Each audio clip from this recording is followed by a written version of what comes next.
A kú dédé ìwòyí o, ẹ káàárọ̀ o, ẹ káàsán, ẹ káalẹ́ o. Àkókò náà ti tún tó lọ́sẹ̀ yìí o láti wá bára wa níyànjú ló wá fẹ́ bá wa sọ̀rọ̀. Àkókò àsìní láti bá Olúwa jẹ, láti bá Olúwa mu. Àwa kóra wọ jọ fẹ́ kí ẹ kóra yín jọ gẹ́gẹ́ bí ẹgbẹ́ ọkùnrin, ẹgbẹ́ obìnrin, ọmọdé àti àgbà nínú ilé ládùúgbò kí a lè gbọ́ ohun tí Olúwa fẹ́ bá wa sọ lénìí. Ó tó ọjọ́ mẹ́ta, mo gbàgbọ́ pé àlàáfíà lẹ́wà, mo sì gbàgbọ́ pé Olúwa tó mú yín rí ọjọ́ òní yóò di mú títí dópin. Ẹ jẹ́ ká lọ síwájú Olúwa ká lọ gbàdúrà. Bàbá wa àti Ọlọ́run wa ti tún dé o, Ọlọ́run ìyanu lọ́sẹ̀ yìí láti wá gbóhùn rẹ. A fẹ́ kó bá wa sọ̀rọ̀, a fẹ́ kí o wọ inú wa lọ, a fẹ́ kó tún ayé ẹnì kọ̀ọ̀kan wa ṣe, a fẹ́ kó tún ọ̀nà wa ṣe, a fẹ́ kó gbé orí wa sókè, a fẹ́ kó mú wa tẹ̀síwájú, a fẹ́ kó gbé wa dé ibi tí Olúwa fẹ́ mú wa dé. Olúwa wa ṣe bẹ́ẹ̀. Gbogbo àwọn tí kò tọ́ tí kò yẹ lọ́nà ọdún ayé wa, Olúwa bá mú kúrò. Ìwọ la fẹ́ rí ní gbogbo ọ̀nà wa, jẹ́ ká rí o. Lórí òkè yìí Olúwa bá wa jẹ, bá wa mu. Olúwa bàtà kúrò lórí òkè yìí, jẹ́ ká jẹ àjẹyọ àti àjẹṣẹ́kù, kí oúnjẹ ìyè kó ṣe wa lóore, kó ṣe ara wa lóore, kó ṣe ọkàn wa lóore, kó ṣe ẹ̀mí wa lóore ní orúkọ Jésù Olúwa wa. Àmín. Èmi ni ọmọ yín, àbúrò yín Bùkọ́lá Bàló. Mo ní mo dé o, mo ti tún dé. Olúwa fẹ́ bá wa sọ̀rọ̀. Àkókò náà ti tó. Ká má gbára wa níyànjú ohun tó Olúwa fẹ́ bá wa sọ lénìí. Òun náà ni nípa ọ̀nà rẹ̀. Ó fẹ́ ká mọ ọ̀nà rẹ̀. Torí tá a bá mọ ọ̀nà rẹ̀, a ò ní ṣìnà. Yorùbá kan tiẹ̀ bọ̀ ó sọ wípé ẹni tó bá béèrè ọ̀nà náà kì í ṣìnà. So Olúwa ló wá fẹ́ kó ó fi inú ẹ̀ hàn wá lénìí ká lè mọ̀ bí a ó ṣe rin ìrìn àjò wa ní ìtókù ní kẹ́kẹ́. Ọ̀nà Olúwa. So ohun tá a máa sọ gẹ́gẹ́ bí ẹ̀yin kọ̀ọ̀kan àti èmi náà ni pé Olúwa kọ́ mi ní ọ̀nà rẹ̀. Tí òye ọ̀nà rẹ̀ bá yé wa, a ò ní ṣubú. A ó lọ sínú ìwé kíkà orin Dáfídì orí karùnlélógún ẹsẹ̀ 5. Èyí tó sọ báyìí pé sinmi lé ọ̀nà òtítọ́ rẹ̀ kí o sì kọ́ mi, nítorí ìwọ ni Ọlọ́run ìgbàlà mi, ìwọ ni mo dúró tì lé ọjọ́ gbogbo. Sinmi lé ọ̀nà òtítọ́ rẹ̀ kí o sì kọ́ mi, nítorí ìwọ ni Ọlọ́run ìgbàlà mi, ìwọ ni mo dúró tì lé ọjọ́ gbogbo. Tá bá wọnú òkè ká tẹ̀síwájú, mo fẹ́ ká lọ tá bá wo Ẹ́xódù orí 23 láti ẹsẹ̀ 12 títí dé ẹsẹ̀ 14. Mi ò ní ìkà kó má bàa gba àkókò, ṣùgbọ́n ẹsẹ̀ 13 lábẹ́ mo fẹ́ kọ́ sọ. Ó ní fi ọ̀nà rẹ hàn mí nísinsìnyí, kí èmi kí ó lè mọ̀, kí èmi kí ó lè rí oore ọ̀fẹ́ lé ojú rẹ, kí ó sì rò pé orílẹ̀-èdè yìí ènìyàn rẹ ni. Fi ọ̀nà rẹ hàn mí, kọ́ mi ní ọ̀nà rẹ. So kí ni ọ̀nà? Ẹ jẹ́ ká bẹ̀rẹ̀ láti bẹ̀yẹn. Kí ni ọ̀nà? Tá bá ní pé ọ̀nà dà, kí ni ọ̀nà? Kí la mọ̀ gẹ́gẹ́ bí ẹnì kọ̀ọ̀kan pé ọ̀nà jẹ́ ibi téèyàn lè gbà kọjá tàbí ààyè kan.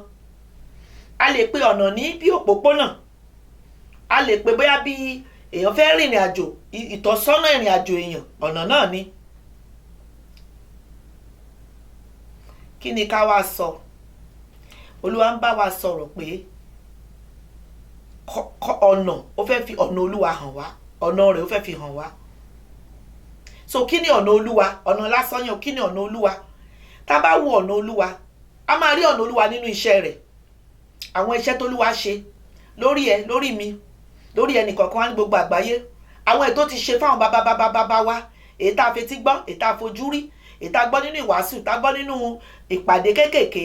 Àwọn ọ̀nà Olúwa ni nínú iṣẹ́ Olúwa, a rí ọ̀nà rẹ̀ níbẹ̀. Tá bá wo nínú àwọn tí Olúwa ń pèsè fún ẹnì kọ̀ọ̀kan wa, a ó rí ọ̀nà Olúwa níbẹ̀.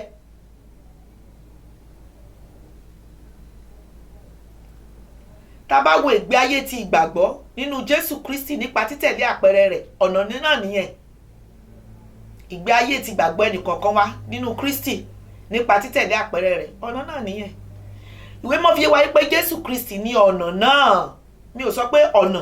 Jésù Kristi ní ọ̀nà náà, yẹn ni pé ọ̀nà tá a ti ń sọ tẹ́lẹ̀, kì í ṣe ọ̀nà rárá pé mo fẹ́ débi dọ̀hún yẹn.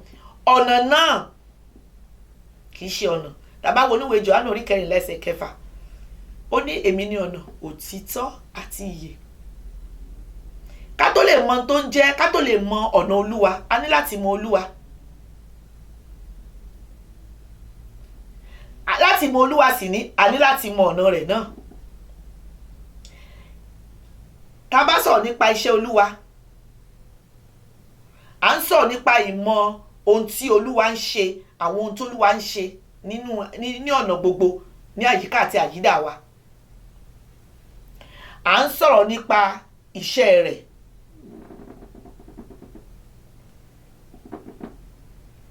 Mo fẹ́ ká mọ̀ gẹ́gẹ́ bí ọkùnrin, gẹ́gẹ́ bí obìnrin, mo fẹ́ kí òye kan yé wa lénìí gẹ́gẹ́ bí ọkùnrin, gẹ́gẹ́ bí obìnrin àti ọmọdé àti àgbà pé a ní láti mọ ọ̀nà Olúwa. Nítorí pé tá ò bá mọ̀nà, báwo la ṣe fẹ́ rìnrìn àjò? Kò sẹ́ni tó kúrò nínú ilé ẹ̀ tó lòun lọ láti ibì kan dé ibì kejì tó máa sọ pé èmi ò mọ̀nà o, kò sí sẹ́ni tó mọ̀nà tí ó tọ́ mi o, nítorí náà ó dẹ̀ ń lọ rìn àjò. Kò sẹ́ni tó ń ṣe bẹ́ẹ̀. Bàbá máa rìnrìn àjò, àwa bàbá mọ̀nà, àwa ẹnìkan tó mọ̀nà láti fi ọ̀nà náà hàn wá. Nta ń sọ lẹ́ni tó ló ń bá a sọ ni pé a ní láti mọ àwọn ọ̀nà Olúwa tó yẹ pé tá a bá rí àti rí ọwọ́ rẹ̀, àpẹẹrẹ ọwọ́ rẹ̀ lórí gbogbo ibi tá a bá ń gbà kọjá pé Olúwa ń bẹ níbí. Ká mọ àwọn ọ̀nà rẹ̀, ohun tí Olúwa jẹ́, kí ni Olúwa jẹ́. Tá a bá mọ ohun tí Olúwa jẹ́, a ó mọ ọ̀nà rẹ̀. Torí a lè sọ, ẹ jẹ́ ká fi ṣe àpẹẹrẹ. Tá a bá ní bàbá tó ń lọ bí iṣẹ́ lójoojúmọ́, ó ní àkókò tó máa ń dé. Tó bá ti dé, tó bá jẹ́ pé kẹ̀kẹ́ ló gùn dé tàbí mọ́tò, tó bá dé á tẹ pápápápá, àwọn ọmọ á ti sá jáde, wọ́n á ti mọ̀ pé bàbá ló dé nìyẹn. Tó bá ti ń tó àkókò kò dé, àwọn ọmọ ti mọ palẹ̀ mọ́ ibi tó dọ̀tí, ibi tí ò dọ̀tí, wọ́n ti máa tún lè ṣe. Torí wọ́n ti mọ̀ pé kí ni bàbá wọn fẹ́ dé. Wọ́n mọ ìgbà àti àkókò. Wọ́n sì mọ tó pé tí bàbá wọn bá dé ohun tí ó kọ́kọ́ béèrè. Bóyá ìyá wọn ni ó kọ́kọ́ béèrè ni o, bóyá àwọn ọmọ ni ó kọ́kọ́ béèrè ni, bóyá oúnjẹ ni nǹkan tó ń bá kọ́kọ́ béèrè, wọ́n á ti mọ̀. Nínú ìhùwàsí rẹ̀, nínú ìṣe rẹ̀, nínú ìrìn àjò ojoojúmọ́ là máa rí pa àwọn bàbá wa. A sì lè sọ nípa wọn. Bẹ́ẹ̀ gẹ́gẹ́ ni Ọlọ́run tó jẹ́ bàbá tí ń bẹ lé ọ̀run. A ní láti mọ àwọn ọ̀nà Ọlọ́run. Ó sì fẹ́ ká mọ ọ̀nà òun kó yé ohun gbogbo lè yé wa. A ní láti mọ ohun tí Olúwa jẹ́. Àwọn ọmọ Ísírẹ́lì mọ iṣẹ́ Olúwa, ṣé mọ̀? Wọ́n mọ iṣẹ́ Olúwa dáadáa. Wọ́n rí oríṣiríṣi bó ṣe pọ́n Òkun Pupa níyà, tó mú òjò Jọ́dánì tó bì sẹ́yìn. Ṣùgbọ́n wọn ò mọ ọ̀nà rẹ̀. Wọ́n mọ̀ nípa Òkun Pupa, wọ́n mọ̀ nípa pé ó yọ àwọn Íjíbítì lẹ́nu pẹ̀lú oríṣiríṣi àwọn àrùn. Béèyàn bá ń lọ síbì kan, tá bá ní ẹ jẹ́ ká mọ ọ̀nà ènìyàn. Téèyàn ń lọ síbì kan,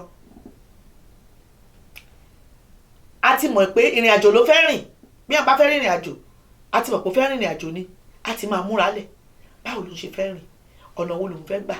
Ṣé èyí tí ó yá ni àbí èyí tí ó ní yá? Ṣọ́kọ̀ ni mo fẹ́ gbé? Ṣé alùpùpù kẹ̀kẹ́ ni mo fẹ́ gbé? Báwo ni mo ṣe fẹ́ rìn débẹ̀? Ṣẹ́sẹ̀ ni mo fẹ́ rìn débẹ̀? Àwọn nǹkan kéékèèké báyìí a ti wà nínú ọkàn ẹnì kọ̀ọ̀kan wa nínú ìrìn àjò náà. Ìyẹn ni pé tá bá ní ká mọ ọ̀nà ènìyàn, a ní láti mọ̀ pé ènìyàn ń lọ síbì kan nìyẹn. Ó ń pèwé fún wa pé ènìyàn ń lọ síbì kan nìyẹn. Ó ń lọ rìnrìn àjò kan, èyí tó gùn tàbí èyí tó kúrú.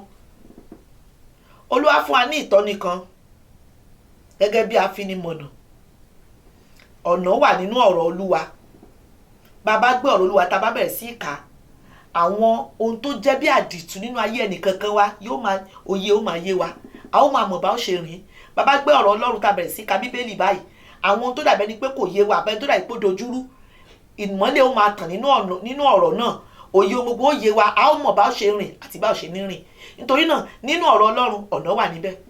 Nítorí pé kí ni? Kristi gangan ni ọ̀rọ̀ náà. Ó ní ọ̀rọ̀. Òun ló lè sọ fún wa nínú ìwé Jòhánù pé èmi ní ọ̀nà, òtítọ́ àti ìyè. So tí Kristi bá jẹ́ ọ̀rọ̀, tí a lè rí ọ̀nà nínú ọ̀rọ̀, òun sì ní ọ̀rọ̀ náà, òun sì ní ọ̀nà náà. Ṣé mọ̀ pé ó bára mu? Tá bá fẹ́ mọ ọ̀nà Olúwa sì á láti mọ ọ̀rọ̀ rẹ̀. Tá bá lè ka ọ̀rọ̀ Olúwa, a ó rí ọ̀nà rẹ̀ nínú ẹ̀.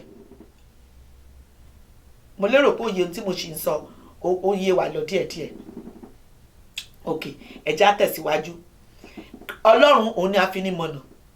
Nínú ìrìn àjò onígbàgbọ́, ẹni bá sọ wípé òun mọ ibi tó ń lọ, ó ń tanra ẹ̀ jẹ o. Ọgbọ́n ara nìyẹn.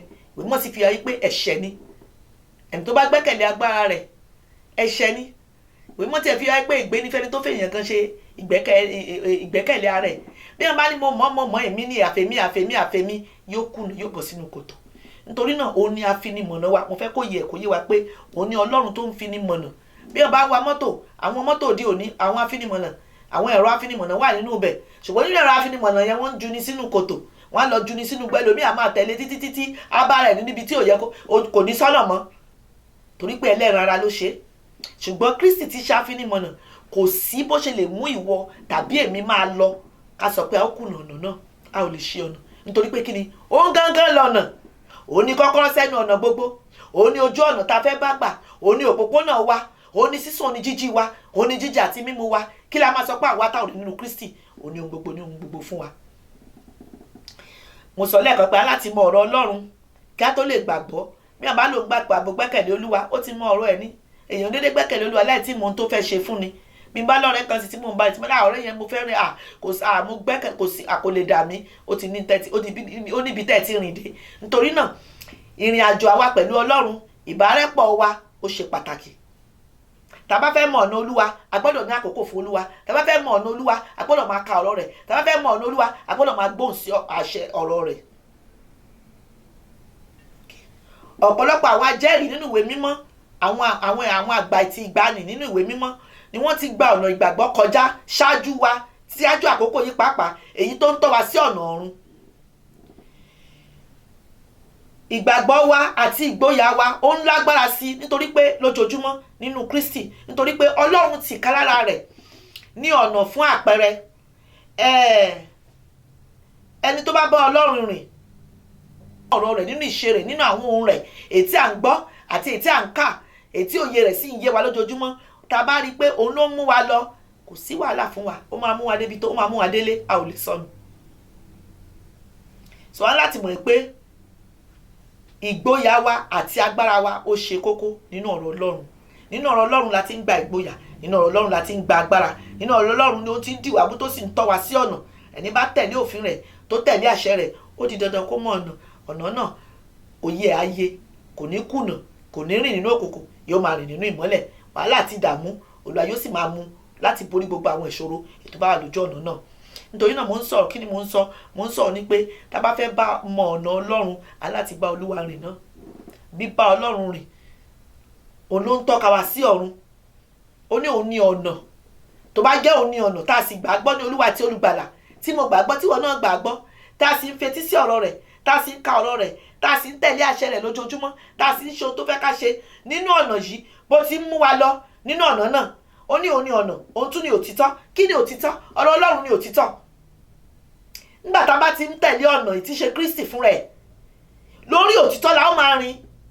Nítorí tẹ́ bá rìn tó bá ń gba ọ̀nà kọjá, yóò máa rìn lórí ilẹ̀ bẹ́ẹ̀. Ilẹ̀ bẹ́ẹ̀ á jẹ́ òtítọ́ ọ̀rọ̀ Ọlọ́run. Ó ní òtítọ́, ó ní ọ̀rọ̀, ó ní ọ̀nà. Tá a bá ń gba ọ̀nà náà lọ nínú ọ̀nà yìí, orí òtítọ́ la ó máa rìn lọ. Kò sí sẹ́ni tó bá Ọlọ́run rìn tó gba ọ̀nà rẹ̀ tí ṣe Kristi, tó gbàgbọ́ ní Olúwa tí olùgbàlà, tó sì rìn nínú ọ̀rọ̀ rẹ̀ tí ṣe òtítọ́, tí kò ní mú dé ìjọba ọ̀run. Ó ní èmi ní òtítọ́ àti ìyè. Ìyè àìnípẹ̀kun ló mú lọ yẹn, nítorí pé lójú ọ̀nà yẹn bó ṣe ń rìn lọ, orí òtítọ́ ọ̀rọ̀ Ọlọ́run ni ó ní ló ń bá lọ. Bó sì ṣe ń bá lọ, yóò mú dé ìjọba Ọlọ́run, èyí tí ṣe ìjọba ayérayé. Òun ni Olúwa ṣe sọ pé òun ní ọ̀nà, ó ní èmi ní ọ̀nà, òtítọ́ àti ìyè. Gbogbo àwọn ọ̀nà tá a gbọ́dọ̀ gbà ní gẹ́gẹ́ bí ọkùnrin àti obìnrin. Ẹ má jẹ́ àkànra wa jẹ, kò sí ọ̀nà níbi kankan àfi ọ̀dọ̀ Kristi. Àfi tẹ́ bá fẹ́ tanra yín jẹ lókù o. Bí bàbá kan bá ń tàn yín jẹ, tàbí tí ìyá kan ń tàn yín jẹ, tàbí tí ẹ̀gbọ́n yín ń tàn yín jẹ, tàbí bí àbúrò ń tàn yín jẹ, àkókò tó wọ́n ní bí irọ́ bá lọ lógún ọdún, ọjọ́ kan ní òótọ́ bá. Ẹ bá tiẹ̀ ti ń gba irọ́ gbọ́ láti ọjọ́ pípẹ́ wá, àkókò tó lè ní àkókò náà. Olúwa ṣe ní kí n sọ inú òun jáde. Èní ní àkókò láti da irọ́ nù, ká dọ ohun tí kò tó. Wọ́n ní ká da ká gbé ohun tí ò dá, ká jù dànù. Yorùbá ní ẹ jáwọ́ lápọ̀ tí ò yọ̀, ẹ gbómi lákaná. Tẹ́ bá ti mọ̀ pé ẹ ti ń gba irọ́ bọ̀ fún 20 ọdún, 30 ọdún tí ò sì sí ọ̀nà níbẹ̀, àkókò tó láti bá Kristi rìn. Bẹ́ẹ̀ ni ìwọ tó ń wò mí, àkókò tó láti bá Kristi rìn, torí kò sí àkókò mọ́. Nínú àìsí àkókò náà l'Olúwa sì ti ń tiraka pé kí a lè bá ìwọ ìjọba rẹ̀. Òun ló ṣe ń fi òye gbogbo yé wa. Olórúkọ Jésù mo sì gbàdúrà pé lẹ́ẹ̀ni kì í ṣe lọ́la, Olúwa yóò ṣe ojú ẹnì kọ̀ọ̀kan wa nípa ti ẹ̀mí láti lè rí òtítọ́ ọ̀rọ̀ yìí. Ọ̀rọ̀ yìí yóò sì jèrè ọkàn fún Kristi tìkára rẹ̀, torí òun náà ní ọ̀rọ̀. A láti bá Olúwa rìn aláti bá olúwa rìn bí Enoch ṣe bá olúwa rìn, aláti bá olúwa rìn ní ìwọlé ìwọde. Bàbá lọ́rẹ̀ẹ́ ayé, ọ̀rẹ́ tó wà nínú ayé, bá a ṣe máa jọ rìn, a gbọ́dọ̀ máa bá sọ inú wa, òun náà máa sọ inú ẹ̀ fún wa, ọ̀nà tó fẹ́ ká rìn, èyí tí ò fẹ́ ká rìn, gbogbo ibi tó yẹ pé bóyá a ti lè kọsẹ̀ á ní má gbàbẹ̀ lọ́la o, òjò ó rọ̀ níbí o, má gbà bí lọ́túnla o, wọ́n ní wọ́n ń séde bí o. Bí ọ̀rẹ́ ṣe ń sọ fún ọ̀rẹ́ nìyẹn, bí bàbá ṣe ń sọ fún ọmọ nìyẹn. Tá bá bá olúwa rìn, àwọn ibi tí ewu wà yóò máa bá wa sọ̀rọ̀, tá bá ti ń gbọ́ a ò ní kùnà. Mo fẹ́ fi àpẹẹrẹ kan lélẹ̀, tẹ́ bá ń lọ ibiṣẹ́ gbà mí, ọ̀nà tẹ́ gbà lọ ibiṣẹ́ lójoojúmọ́, ẹ kàn gbé mọ́tò yín lọ́nà ẹ máa lọ, olúwa dẹ̀ sọ fún pé gba owó òsì lẹ́nìí, ẹ kàn rí pé ọkàn yín ti yà sọ́wọ́ òsì, ẹ ní gbàbẹ̀, ẹ ní gbọ́ ọwọ́ tó tẹ́ ń yà lọ, ẹ bá dẹ̀ gbọ́ ọwọ́ tí tẹ́ gbà á débi ọ̀tún tẹ́ débi iṣẹ́, ẹ lè débi iṣẹ́ kẹ́tì ẹlòmíì ò tí ẹ mọ̀ ìdí tó fi gbà. A kàn máa sọ pé ibi tí mo gbà lé ní mi ìdẹ̀ sábà gbàbẹ̀ o, ẹ̀mí Ọlọ́run kàn ní kí n gbàbẹ̀ ni. Nígbà tí ó bá máa fi gbọ́ bóyá lálẹ́ ni ó gbọ́ ni o, bóyá ní ẹ̀yìn ibi iṣẹ́ ni o, ni ó máa gbọ́ pé ibẹ̀ yẹn àjàmbá mọ́tò kan ṣẹlẹ̀ ó ní agbára. Àkókò wo ni ajá àkókò tí wọ́n fẹ́ kọjá? Títóbi Ọlọ́run ni mò ń sọ, ààbò Ọlọ́run ni mò ń sọ, àánú Ọlọ́run ni mò ń sọ, orí ọ̀fẹ́ Ọlọ́run ni mò ń sọ nínú bíbá Ọlọ́run rìn ní ojú ọ̀nà náà. Ọ̀nà wo ni wọ́n rìn? Ọ̀nà wo lèmi rìn? Àkókò tó kó yára ẹ wo. Kò sí amọ̀kòkò tó lè máa sọ fún amọ̀, kò sí amọ̀ tó lè máa sọ fún amọ̀kòkò pé fi mí ṣe báyìí. Olúwa fẹ́ fi wá dára re ni. Amọ̀ ò lè máa sọ fún amọ̀kòkò pé nǹkan báyìí ni mo fẹ́ jẹ́. Olúwa fẹ́ fi wá dára re mi àti ẹ ló ṣe ń pè wá. Ó ń pè ọ́, ó ń pè ẹnìkankan tó gbọ́ yín tẹ̀ ń wò mí pé àkókò tó kẹ bá òun rìn, kẹ sì lọ sí pípé. Olúwa yóò sì mú wa lọ sí pípé lórúkọ Jésù. Nítorí náà bíbá Ọlọ́run rìn ó ṣe kí ni? Ó ṣe pàtàkì. A ní láti bá Olúwa rìn káyànjú, Olúwa yóò sì ràn wá lọ́wọ́. Kí ni a tún fẹ́ sọ? Olúwa ní pé tá bá rìn ọ̀nà Olúwa nípa ìgbàgbọ́ ni o. Bíbá Olúwa rìn nípa ìgbàgbọ́ ni, kò ń ṣe nípa ohun tí à ń rí, ṣùgbọ́n nípa ohun tí a kò rí. Ìgbàgbọ́ ló ń jẹ́ bẹ́ẹ̀. Nítorí ohun tá à ń rí, ohun tá à ń fojú rí, kò sí ìgbàgbọ́ kan náà ṣe bá ti fojú rí. Olúwa bá ní tó bá ti dàárọ̀ ọ̀la o, ibi iṣẹ́ tó fẹ́ lọ lẹ́yìn o, rọra pé ọ̀gá ẹ̀ sọ pé òní lè wá bí iṣẹ́ o, kò jókòó ẹ̀ sílẹ̀ mú fẹ́ bẹ́ẹ̀ sọ̀rọ̀. Wàá máa wò pé báwo lowó ṣe pé, báwo ni wọ́n ṣe sanwó ilé ìwé ọmọ, báwo ni wọ́n ṣe sanwó ilé. Táníyàn bá ti pọ̀ jù, èèyàn ń kùnà ni. Nítorí pé nínú àníyàn ṣíṣe, èèyàn ò rin ọ̀nà Ọlọ́run nìyẹn. Ẹni bá máa bá Olúwa rìn tó bá ti gbọ́, tó sì gbọ́ pé ohùn Olúwa ló ń bá ọ sọ̀rọ̀, ara àjókòó jẹ́ àjókòó sínú ilé. Olúwa ló bá lòun bá fẹ́ bá wa sọ̀rọ̀, ó nídìí tó fi ló fẹ́ bá wa sọ̀rọ̀. A ò gbọ́dọ̀ máa ṣàníyàn kí la ó jẹ, nítorí pé ẹja sòótọ́ síbi tó tọ́ wà, kì í ṣe ń tà ń ṣe la fi ń jẹ. Ẹ̀yin náà jókòó ìṣirò. Ṣé iye tó gbà ní òun ló ń gbé ẹ kí oṣù tó parí? Ẹ má jẹ́ àkànra wa jẹ. Ọlọ́run ló ń bọ̀ wá. Ó ń fi ìbùkún sí àkó bí ẹ má ṣì mí gbọ́, mi ò ní ẹ má ṣiṣẹ́ o. Ní tí mò ń sọ kọ́ ni. Ṣùgbọ́n tẹ́mi Ọlọ́run bá ń bá wa sọ̀rọ̀, jẹ́ ká gbọ́ sí lẹ́nu. Ìgbàgbọ́ la fi ń bá Olúwa rìn o. Ìgbàgbọ́. Bí dókítà kan bá dé tó lọ sílé ìwòsàn tí dókítà kan bá sọ sí pé àìsàn báyìí ni o, kánsà ni o, ìwọ náà tètè ya máa sọ pé mo kọ̀ ọ́ lórúkọ Jésù. Kì í ṣe kánsà ò ṣe ìpín mi, àgọ́ ara mi tẹ́ḿpìlì Ọlọ́run ni. Ó tètè ya máa fi kíni, ó tètè máa fún Olúwa, ó máa fi yí dànù. Abẹ́ sí gbàdúrà. Má gba tí ò dá láyè, yí dànù lórúkọ Jésù. Sọ fẹ́ tó wà lẹ́gbẹ̀ẹ́ pé gbogbo tí ò dánú ayé, yí dànù. Àkókò tó kó yí dànù. Kó dúró kó máa wo Kristi gẹ́gẹ́ bí ìpìlẹ̀ ṣàtàrí ṣe pé gbàgbọ́ rẹ. Kẹ́mi náà máa wo Kristi gẹ́gẹ́ bí ìpìlẹ̀ ṣàtàrí ṣe pé gbàgbọ́ mi, kí gbogbo wa ká máa wo Kristi gẹ́gẹ́ bí ìpìlẹ̀ ṣẹ̀ àti aláṣẹ pé gbàgbọ́ wa. Olúwa yóò ràn gbogbo wa lọ́wọ́. Ẹ jẹ́ ká rìn ní ọ̀nà Ọlọ́run. Ẹ jẹ́ ká fi ìgbàgbọ́ rìn ní ọ̀nà Ọlọ́run. Ìgboyà nínú Kristi. Àní máa sandalia kapai. À ń láti ní ìgboyà nínú Kristi láti bá Olúwa rìn. Torí ìgbà mìíràn àwa tó Olúwa bá wa sọ tá máa di pé báwo ni mo ṣe fẹ́ ṣe, báwo ni mo ṣe fẹ́ rò. Ìgbà mi níbi iṣẹ́ Olúwa máa bá yín sọ̀rọ̀ pé ẹ lọ báyìí lọ bá máa ní nígbà tó ń pè mí báwo ni ẹ rántí pé Esther ọba gò pé nígbà tó lọ dìde, ṣùgbọ́n ó lọ pẹ̀lú ìgboyà àti agbára Ọlọ́run, ó lọ nínú agbára Ọlọ́run, ó lọ nínú ẹ̀mí Ọlọ́run, ó lọ nínú àdúrà àti àwẹ̀. Ṣókú Esther ò kú, tẹ́ bá mọ̀ ìtàn Esther nínú ìwé Bíbélì. Ó rí àánú ojúrere àti àánú Ọlọ́run. Mo gbàdúrà fẹ́nìkan lẹ́ni tó wò mí pé ní orúkọ Jésù, ojúrere àti àánú Ọlọ́run bó ṣe ń bá Olúwa rìn, tó pinnu lọ́kàn láti mọ ọ̀nà Ọlọ́run, tó sì fẹ́ bá Olúwa rìn kó lè mú ọdẹ ìjọba rẹ. Mo gbàdúrà pé ní orúkọ Jésù ojú òní tì ọ́. Gbogbo tó dàbí òkè níwájú rẹ lórúkọ Jésù Olúwa sọ di pẹ̀tẹ́lẹ̀. Gba ìgboyà ní orúkọ Jésù, ìgboyà nínú Ọlọ́run láti fi ìgbàgbọ́ bá Olúwa rìn. Ẹni tó bá dẹ̀ ìgbàgbọ́ nínú Olúwa kì í dojú tì ní o, ojú òní tì í lórúkọ Jésù. Ẹ jẹ́ ká bá Ọlọ́run rìn. Ní bíbá Ọlọ́run rìn, ó ń tọ́ka sí ọ̀run torí òun ni ọ̀nà náà, òun ni ọ̀nà náà o. Ó ń tọ́ka sí ìrìn nínú ọ̀nà Kristi. Ẹ jẹ́ ká rìn nínú ọ̀nà rẹ̀. Òtítọ́ ọ̀rọ̀ rẹ̀ yóò sì ṣí wa níyè àìsí ìyè àìnípẹ̀kun ní ọ̀run. A rìn ọ̀nà Olúwa nípa ìgbàgbọ́. Nípa bá ṣe rìn ọ̀nà Olúwa nípa ìgbàgbọ́, mo fẹ́ sọ fún yín náà pẹ̀lú ìgboyà. Ẹ jẹ́ ká máa gbọ́ràn sí ohun tó bá a sọ. Àṣẹ Ọlọ́run ṣe pàtàkì. Ẹ jẹ́ ká gbọ́ràn sí àṣẹ Ọlọ́run. Nígbà tí ẹ̀rù bá ń bà wá, kí ni Dáfídì sọ?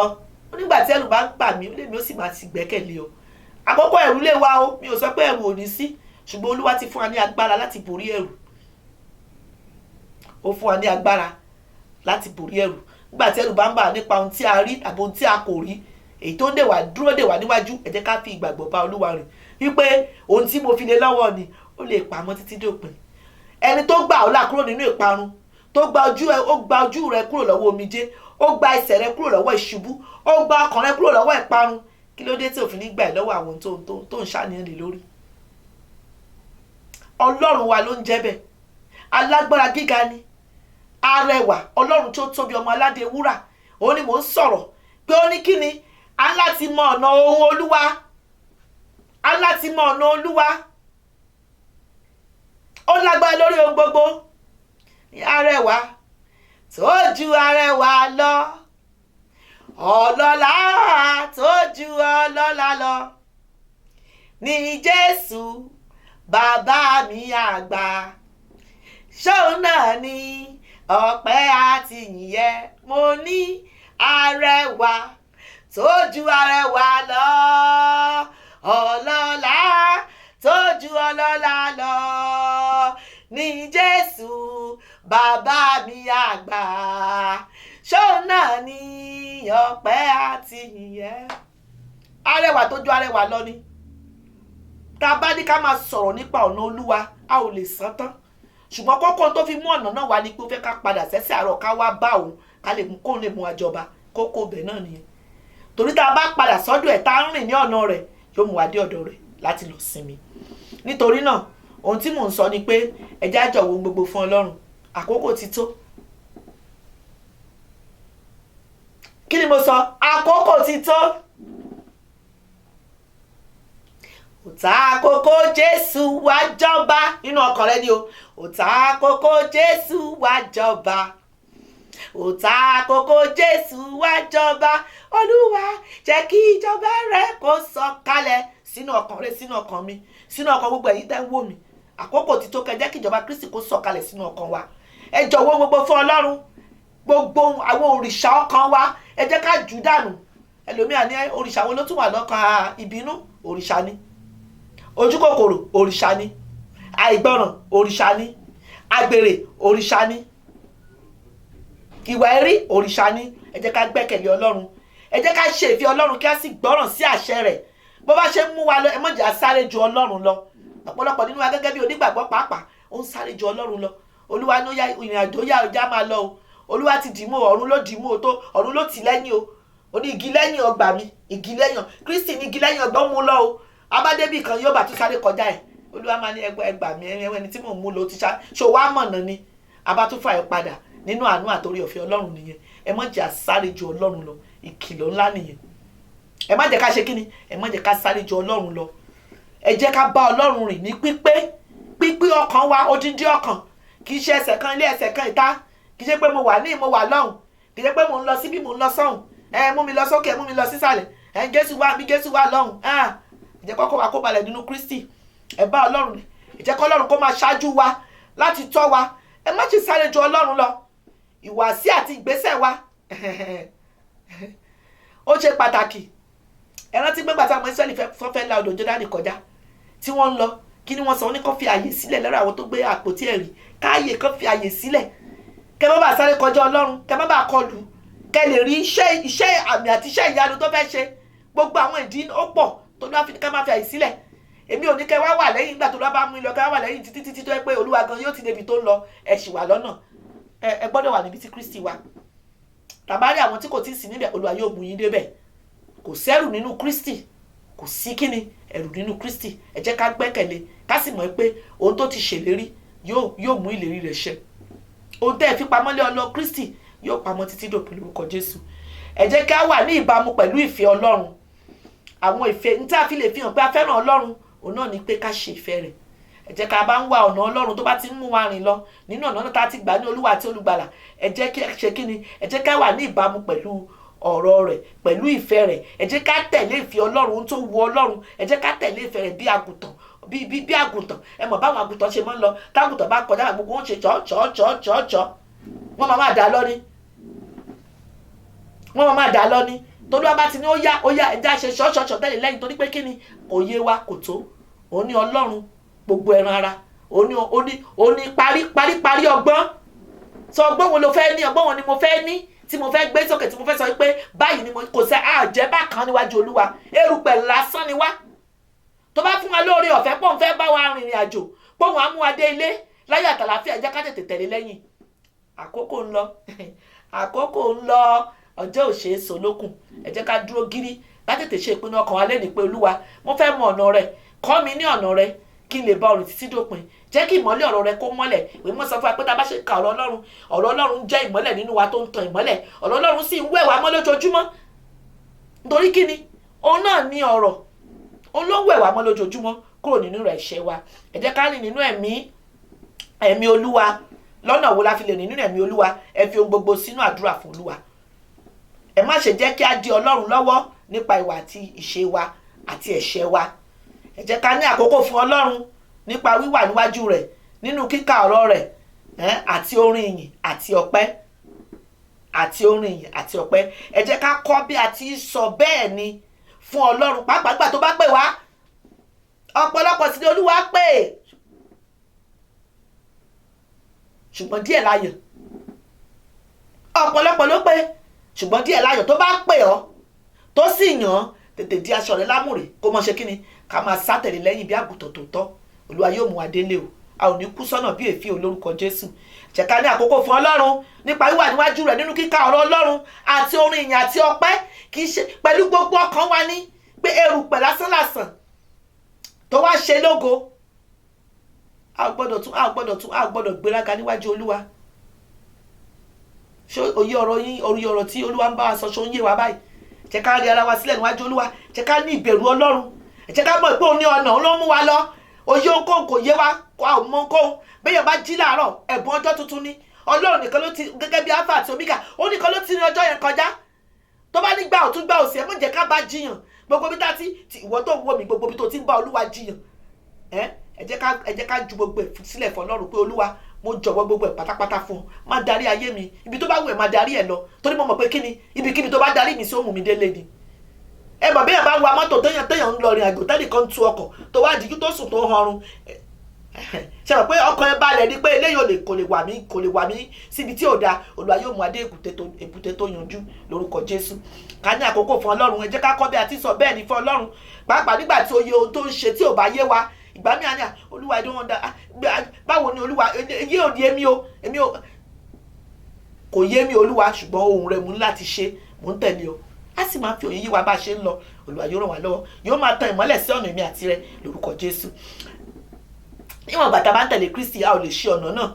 Níwọ̀n ìgbà tá a bá ń wá ojú Olúwa nínú àdúrà, tá a sì gbọ́ràn sí àṣẹ rẹ̀, a ò lè ṣe ọ̀nà náà. Orin Dáfídì ó sọ báyìí lórí 6:1 àti ẹsẹ̀ 5. Orin Dáfídì ló wá sọ pé ọ̀rọ̀ rẹ̀ ní fìtílà sí ẹsẹ̀ mi àti ìmọ́lẹ̀ sí ipa ọ̀nà mi. Ṣé mọ̀ pé ọ̀rọ̀ Ọlọ́run yóò máa tan ìmọ́lẹ̀ sí ọ̀nà wa àti ẹsẹ̀ wa. Ìrìn àjò kọ̀ọ̀kan tá à ń rìn lójoojúmọ́, Ọlọ́run yóò máa tan ìmọ́lẹ̀ síbẹ̀. Dáfídì jẹ́ni tó nímọ̀, ó jẹ́ni tó nímọ̀ tó ní ọgbọ́n tó lóye, ṣùgbọ́n síbẹ̀ ó fi ara rẹ̀ sábẹ́ Kristi, lábẹ́ ẹ̀mí mímọ́, pé kí ẹ̀mí mímọ́ kó máa darí òun, torí ẹ̀mí mímọ́ ni agbára Ọlọ́run, kó máa darí òun ní gbogbo. Kò sọ wípé torí pé mo tó tán, torí náà mi ò lè. Ọ̀pọ̀lọpọ̀ nínú agẹ́bí onígbàgbọ́ àti irun sábẹ́ àkóso ẹ̀mí mímọ́ ó ní wa lára. Kí ló dé? Olúwa kó ràn gbogbo wa lọ́wọ́ o. Olúwa kó ràn gbogbo wa lọ́wọ́ ni. Gbogbo ibi tí ó bá kù díẹ̀ káàtó, Olúwa kó tún wa ṣe níbẹ̀. Ibi tó bá dàbí nípa rẹ̀wẹ̀sì, Olúwa kó tún ọwọ́ tó rọ kó tún ṣe. Torí pé kí ni, ọ̀tọ̀ ni ọgbọ́n ìwé o. Ẹ jẹ́ gbé yẹn sẹ́gbẹ̀ẹ́ tá bá ti wà níwájú Olúwa, ẹ̀mí mímọ́ ló ń ṣàkóso. Ọgbọ́n ìwé kékeré ni kákàlẹ̀ mọ̀ bá ṣe sọ̀rọ̀ ni o. Ọgbọ́n Ọlọ́run ò ní ká máa dúró dè. Nínú ọgbọ́n Ọlọ́run ohun gbogbo ti máa yọjú sí wa. Àṣírí Olúwa wà pẹ̀lú àwọn tó bẹ̀rù rẹ̀ o. torí náà ẹ jẹ́ ká fi ara wa sábẹ́ àkóso Kristi, ká jẹ́ kí ẹ̀mọ́ kó máa darí wa, torí pé kí ni Dáfídì fi ara rẹ̀ sábẹ́ àkóso Kristi, ó máa ń pòǹgbẹ Ọlọ́run ni, ó fẹ́ kí Ọlọ́run máa kọ́ òun. Ẹni tó bá lè fẹ́ kí Ọlọ́run kó kọ́ òun á di kíkọ́ fún lórúkọ Jésù. Ọlọ́run ni orísun wa, látọ̀dọ̀ rẹ̀ láti gbogbo èèyàn ti ṣàn wá. A gbọ́dọ̀ máa kọ́ ẹ̀kọ́ lọ́dọ̀ rẹ̀ lójoojúmọ́, torí òun ni àjàrà wa lẹ̀ka o, ẹ̀ka ni wa ò ní ya kúrò lórúkọ Jésù, torí gbogbo adùn, ìwé Jòhánù orí 16 ẹsẹ̀ 5 ló sọ bẹ́ẹ̀, gbogbo adùn tá à ń jẹ lára Jésù kò ní tán mọ́ wa lọ́wọ́ o. Ẹ jẹ́ ká fi ara balẹ̀, tó bá ti mú wa lọ ká máa tẹ̀lé, ẹ jẹ́ ká gbọ́ ohùn rẹ̀, ká máa ṣe ìfẹ́ rẹ̀. Gbogbo ẹ̀mí ìpáǹle, ìwọ tó ní kó jókòó tó jókòó, ìwọ tó lọ́kọ tó níyàwó tó níyàwó ò dáa mọ́ lọ́la o, ìyàwó ẹ̀ ò dáa mọ́ o, tó kígbe fò tó fọra mọ́lẹ̀ ṣàràn tó lọ gbé sisi agánrán, ẹ kíyèsára. Bẹ̀lẹ́gàn bá ń tàn, kí ni ìwé òwe sọ? Ọmọ mi mọ̀ ṣe gbà o, ẹlẹ́gàn ló ń tán o, ọ̀run apáàdì sòsé nìyẹn o, kó tètè lọ ṣàtúnṣe inú ilé ẹ̀. Ìwọ obìnrin náà tó ní kọ́kọ́ kó fò kó ní ìṣọ́ kọ́kọ́ kó kọ́ bọ́ọ̀dù, mo fẹ́ kó jókòó sáàyè ẹ, nítorí pé kí ni ibi tá a bá fi sórí akífi tẹ́lẹ̀, orí ni ọkọ wa o, adé ni ọkọ wa o, orí ni ọkọ wa. Ẹ jẹ́ ká tẹríba fún àwọn ọ̀rọ̀ Ọlọ́run ni mo ń sọ fún yín yẹn o. Ìwọ tó ti lọ́ṣọ mọ́kọ ẹ lọ́rùn pé kò fún ẹ lówó ọbẹ̀, orí ni o, orí ni ibi tá a fi sórí akífi tẹ́lẹ̀. Àbí ta ló lè máa lóun fẹ́ jáde lọ́sìn kó mú orí ẹ̀ kó fi sẹ́sẹ̀ kó wá kẹ́sẹ̀ sókè, ìyẹn gbogbo èèyàn ní túdú àrùn lójú ọ̀nà. Ẹ jẹ́ ká rántí pé adé ni ọkọ wa nínú ààfin wa. Ẹ jẹ́ ká ní ìtẹríba, àrà ọ̀nà Ọlọ́run nìyẹn, ká ní ìtẹríba fún àwọn ọkọ wa, kí àwọn aya kó fẹ́ràn, kí àwọn ọkọ kó fẹ́ràn aya wọn. Ẹ má sọ pé kò dáa mọ́, ó ti rí tẹ́lẹ̀ ni ó ti sanra, ta ló jẹ́ ó sanra? Ó sanra tẹ́lẹ̀ ni ó ti ti rí, ta ló ní ó sanra, ta ló ní kó tún ti rí? Ìgbéyàwó bí létà ń kọ́ ni o, ìgbéyàwó bí létà ń kọ́, ta ló máa sọ pé torí pé mo ti kọ́lé lọ́dún yìí mi ò tuntun lé náà ṣe mọ́? Yóò wọlé lórí ni. A gbọ́dọ̀ máa tún ilé ṣe, bẹ́ẹ̀ ni ìgbéyàwó àti ọkọ àtaya gbọ́dọ̀ máa tún ara wa ṣe ni. Ká sì fọkàn wá sí pé ibi tó Olúwa gbé wá sí kò sẹ́ni tí ó fà wá tú kúrò níbẹ̀. Lórúkọ Jésù ẹ̀ṣẹ̀ ò ní fà wá tú kúrò, àwa náà ò ní fara wa tú o, ọ̀tá ò sì ní fà wá tú kúrò láàyè wa o. Àrà ọ̀nà Ọlọ́run ni mò ń sọ fún yín yẹn o. Ìwọ obìnrin tó yẹ pé wàá lọ bí ọjọ́ mẹ́ta ò ní sunlé, ńgbò bá dé ló máa sọ nígbà náà ni ibi iṣẹ́ la lọ, láti ibi iṣẹ́ débi iṣẹ́, láti ibi iṣẹ́ débi iṣẹ́, wọ́n ní ká dúró, nọ́ọ̀sì tiẹ̀ ní mí, wọ́n ní ká ṣiṣẹ́ nígbà tó jòrọ̀.